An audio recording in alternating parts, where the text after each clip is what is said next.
10వ తరగతి పరీక్ష ఫలితాల్లో చిత్తూరు జిల్లా 6వ స్థానంలో నిలిచిందని జిల్లా విద్యాశాఖ అధికారి దేవరాజు తెలిపారు. సోమవారం మధ్యాహ్నం 1 గంటకు మీడియాకు వెల్లడిస్తూ గత ఏడాది చిత్తూరు జిల్లా 17వ స్థానంలో నిలిచిందని, ఏడాది 6వ స్థానంలో రావడానికి కృషి చేసిన విద్యాశాఖ అధికారులకు, ప్రధాన ఉపాధ్యాయులు అందరికీ కృతజ్ఞతలు తెలిపారు. 10వ తరగతి పరీక్షలు పకడ్బందీగా నిర్వహించామని మంచి ఫలితాలు వచ్చాయన్నారు. అందరికీ నమస్కారం.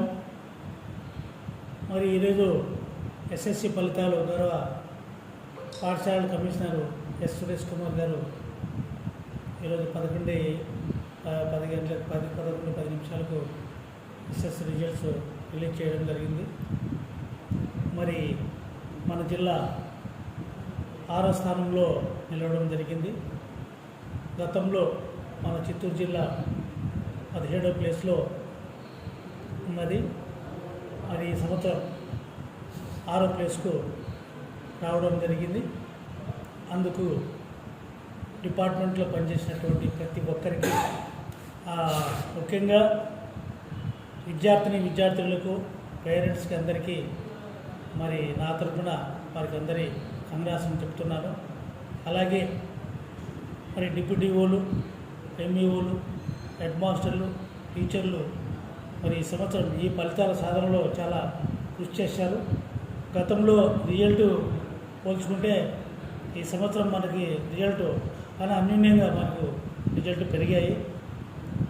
మరి అదేవిధంగా నేను ఇచ్చిన వన్ మంత్ గ్యాప్ పీరియడ్లో నాకు 50 మంది మొత్తం మరి హెడ్ మాస్టర్లు అయితేనేమి, ఎంఈఓలు అయితేనేమి, డిప్యూటీఓలు అయితేనేమి, ఉపాధ్యాయులు అయితేనేమి, అలాగే మరి మిత్రులు, మీడియా మిత్రులు అయితేనేమి, మరి అలాగే మన మిగతా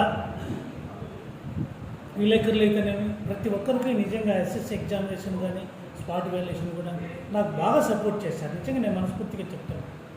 కాకపోతే ఇది కొన్ని ఎగ్జామినేషన్ స్పాట్ అనేది కాన్ఫిడెన్షియల్ కాబట్టి ఆ పద్ధతిలోనే వెళ్ళడం జరిగింది. మన జిల్లాకు మంచి ఫలితాలు రావడం నిజంగా శుభ సంతోషం. మరి మొదటి నుంచి మన గౌరవ కలెక్టర్ గారు చాలా సపోర్ట్ చేశారు. నాకు ఎగ్జామినేషన్స్ ఎక్కడ కూడా ఎనీ ఇష్యూస్ ఏమైనా ఉంటే నా నోటీస్ తీసుకురండి అని మరి సార్ కలెక్టర్ గారు చెప్పడం జరిగింది. మరి ఈ రిజల్ట్ రావడానికి కూడా సార్ ఇచ్చినటువంటి మారల్ సపోర్ట్ నాకు. మరి ఇదే ఫలితాలు మరి పాఠశాలలో ఉన్నటువంటి ఉపాధ్యాయులకు, పేరెంట్స్కి, అలాగే విద్యార్థులకు చెందుతుంది. మరి నెక్స్ట్ కూడా ఇదే యొక్క ప్లాన్ ఆఫ్ యాక్షన్తో కలెక్టర్ గారి యొక్క గైడెన్స్లో, కమిషనర్ యొక్క గైడెన్స్లో మరి నెక్స్ట్ ఇయర్ రాబోయే ఎస్ఎస్సి ఎగ్జామినేషన్స్ కూడా ఈ సంవత్సరం నుంచి మరి జూలై మొదటి వారం నుంచి మనం ఒక యాక్షన్ ప్లాన్ తయారు చేసుకుందాము. అందరికీ ధన్యవాదాలు.